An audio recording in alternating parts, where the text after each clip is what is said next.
Asia App balik lagi sama gue, gila. Kalian sadar nggak sih guys, belakangan ini di jalanan tuh makin banyak banget mobil-mobil keren yang ternyata buatan Cina. Wuling, DFSK, Chery, sekarang ada BYD, Neta. Wih, gak bisa dipungkiri, merek-merek ini sekarang jadi pemain serius di pasar otomotif Indonesia.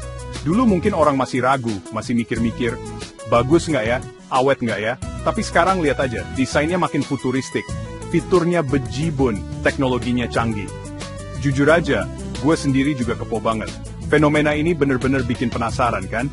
Gimana ceritanya mobil dengan fitur melimpah ruah, desain yang gak kalah sama merek Jepang atau Eropa, tapi harganya bisa jauh lebih miring, lebih ramah di kantong kita-kita. Kok bisa?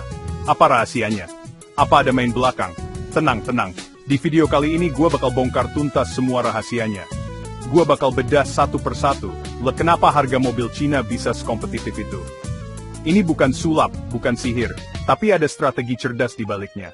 Jadi, buat kalian yang lagi cari mobil baru, atau sekadar penasaran sama dunia otomotif, wajib banget nonton video ini sampai habis. Kita bakal kupas tuntas dari A sampai Z, dari pabriknya sampai dukungan pemerintahnya. Gue jamin, setelah nonton ini wawasan kalian soal mobil Cina bakal langsung terbuka lebar.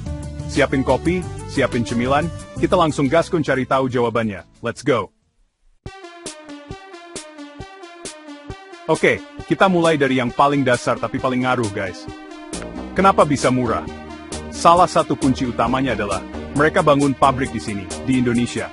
Ini bukan main-main, ini strategi jenius.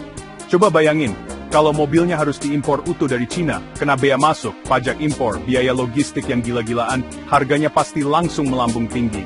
Nah, dengan adanya pabrik di Cikarang, di Karawang, mereka bisa potong semua biaya itu. Komponen-komponennya mungkin sebagian masih impor, tapi dirakitnya di sini. Ini namanya CKD atau Completely Knocked Down. Biaya pengirimannya jadi jauh lebih murah karena ngirimnya dalam bentuk pretelan, bukan mobil jadi.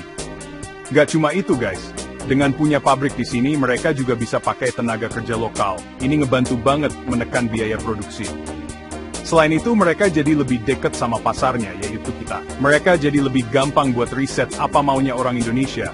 Lebih cepat juga distribusinya ke dealer-dealer di seluruh penjuru negeri. Jadi rantai pasokannya jadi lebih pendek dan efisien. Nggak perlu nunggu kapal berbulan-bulan dari Cina.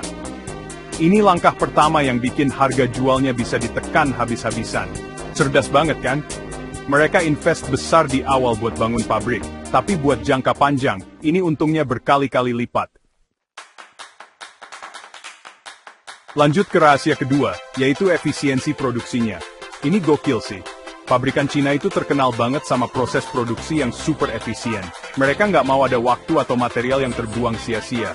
Di pabrik mereka, semuanya udah diatur pakai sistem yang canggih. Banyak banget proses yang udah diotomatisasi pakai robot.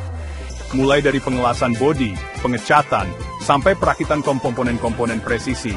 Semuanya dikerjain robot dengan cepat dan akurat. Manusia tetap ada dia, tapi lebih fokus ke quality control, dan bagian-bagian yang butuh sentuhan lebih detail.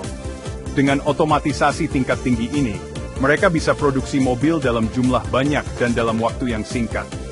Coba bayangin, satu mobil bisa kelar dirakit dalam hitungan jam aja. Kalau produksinya cepat, artinya biaya per unit mobilnya jadi lebih rendah. Mereka juga jago banget dalam manajemen rantai pasok atau supply chain. Mereka bisa dapat bahan baku dan komponen dengan harga yang paling bagus karena pesennya dalam jumlah super besar. Jadi dari hulu ke hilir, dari bahan mentah sampai jadi mobil, semua prosesnya udah dioptimalkan buat menekan biaya serendah mungkin tanpa mengorbankan kualitas secara drastis. Ini bukan soal kerja keras aja, tapi kerja cerdas. Nah, ini dia salah satu strategi paling cerdas yang mungkin banyak orang nggak sadar. Namanya sharing platform. Apaan tuh, JY? Gampangnya gini, bayangin aja mereka punya satu resep adonan kue yang enak banget. Dari satu adonan itu, mereka bisa bikin macem-macem kue. Ada yang dikasih coklat jadi brownies, dikasih keju jadi kue keju, dikasih buah jadi fruit cake. Resep dasarnya sama, tapi topping dan bentuknya beda-beda. Nah, di dunia mobil juga gitu. Pabrikan Cina mengembangkan satu platform dasar yang isinya sasis, mesin, transmisi, sistem kelistrikan yang bisa dipakai buat beberapa model mobil sekaligus. Misalnya, satu platform SUV bisa dipakai buat bikin SUV 5-seater, SUV 7-seater, atau bahkan crossover dengan sedikit penyesuaian. Dengan cara ini, mereka nggak perlu ngeluarin duit gede buat riset dan pengembangan atau R&D dari nol untuk setiap model baru. Biaya riset satu platform bisa dibagi-bagi ke banyak mobil. Ini penghematan yang luar biasa besar, guys. Biaya R&D itu salah satu komponen paling mahal dalam pembuatan mobil. Dengan strategi sharing platform ini, mereka bisa potong biaya itu secara signifikan, yang ujung-ujungnya bikin harga jual mobilnya jadi lebih terjangkau buat kita. Jadi, jangan heran kalau lihat beberapa mobil dari satu merek terasa mirip pas dikendarai. Itu karena resep dasarnya sama. Oke, faktor keempat ini simple, tapi dampaknya dahsyat banget, skala produksi. Pabrikan Cina itu mainnya nggak nanggung-nanggung, guys. Mereka produksi mobil dalam jumlah yang masif, jutaan unit per tahun. Kenapa? Karena pasar domestik mereka di Cina itu sendiri udah gede banget, terbesar di dunia. Jadi, mereka udah terbiasa dengan produksi skala raksasa. Nah, prinsip ekonomi sederhana berlaku di sini. Semakin banyak barang yang kamu produksi, semakin murah biaya per barangnya. Ini disebut economy of scale atau skala ekonomi. Coba pikirin, biaya buat beli mesin-mesin canggih di pabrik itu kan mahal banget. Nah, tapi kalau mesin itu dipakai buat bikin jutaan mobil, biaya mesinnya jadi bisa dibagi ke jutaan mobil itu. Jadinya, ongkos produksi per satu mobil jadi kecil banget. Sama juga kayak pas mereka beli bahan baku kayak baja, plastik, atau karet. Karena belinya dalam jumlah super banyak, mereka bisa dapat harga diskon gede-gedean dari supplier. Supplier mana yang nggak seneng dapat orderan buat jutaan mobil, pasti dikasih harga spesial.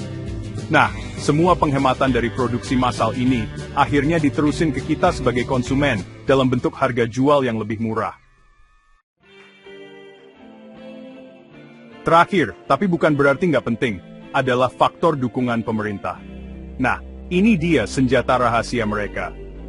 Pemerintah Cina itu ngasih dukungan penuh buat industri otomotif mereka, terutama buat mobil listrik atau EV. Mereka sadar banget kalau ini adalah industri masa depan. Dukungannya macam-macam, guys. Mulai dari insentif pajak buat perusahaan, subsidi buat riset dan pengembangan teknologi baterai, sampai kemudahan dalam perizinan. Tujuannya satu, biar perusahaan mobil mereka bisa tumbuh pesat dan kompetitif di panggung dunia. Dukungan ini nggak cuma di negara mereka sendiri. Pas mereka ekspansi ke negara lain kayak Indonesia, seringkali ada juga kerjasama antar pemerintah yang ngasih kemudahan-kemudahan tertentu. Misalnya, insentif pajak buat mobil listrik, atau EV, yang dirakit di dalam negeri, kayak yang kita lihat sekarang di Indonesia. Pajak barang mewah, atau PNBM, buat mobil listrik bisa jadi 0%, ini kan potongan harga yang signifikan banget. Jadi, kombinasi antara dukungan kuat dari pemerintah pusat mereka dan insentif dari pemerintah kita di sini, bikin harga mobil Cina, terutama yang listrik, bisa jadi sangat-sangat menarik dan jauh di bawah pasaran. Ini strategi tingkat tinggi yang melibatkan negara. Nah, itu dia guys. 5 rahasia utama kenapa mobil-mobil Cina bisa punya harga yang ramah banget di kantong kita. Mulai dari bangun pabrik di sini, proses produksi yang super efisien, strategi sharing platform yang cerdas, skala produksi yang masif, sampai adanya dukungan penuh dari pemerintah. Semuanya saling terkait, dan jadi formula G2 yang bikin mereka bisa kasih penawaran yang susah banget buat ditolak. Ini bukan lagi soal mobil murah-murahan, tapi soal strategi bisnis dan industri yang dipikirkan matang-matang. Mereka berhasil menciptakan produk yang kompetitif dengan harga yang disruptif. Sekarang, pasar otomotif Indonesia jadi makin seru dan berwarna. Kita sebagai konsumen jadi punya lebih banyak pilihan, nggak itu-itu aja. Persaingan yang ketat ini juga bagus, karena memaksa semua merek, nggak cuma yang dari Cina, buat terus berinovasi dan ngasih penawaran terbaik buat kita. Merek-merek lama dari Jepang dan Eropa jadi nggak bisa santai-santai lagi. Mereka harus putar otak biar nggak ketinggalan. Ujung-ujungnya, yang diuntungkan ya kita, para konsumen. Bisa dapat mobil canggih dengan harga yang lebih masuk akal. Tapi sekarang, gue mau denger suara kalian, A-Team. Setelah tahu semua alasan ini, gimana pendapat kalian tentang mobil Cina? Apakah kalian jadi makin tertarik buat beli? Atau mungkin kalian punya pengalaman sendiri pakai mobil Cina? Atau ada keraguan lain yang masih mengganjal di pikiran kalian? Coba langsung tulis semua unek-unek dan pendapat kalian di kolom komentar di bawah. Kita diskusi bareng, kita ramaikan. Jangan lupa juga buat like, subscribe, dan nyalain loncengnya biar nggak ketinggalan video-video bongkar-bongkaran seru lainnya dari gue. Gue JI, sampai jumpa di video berikutnya. Asyapep!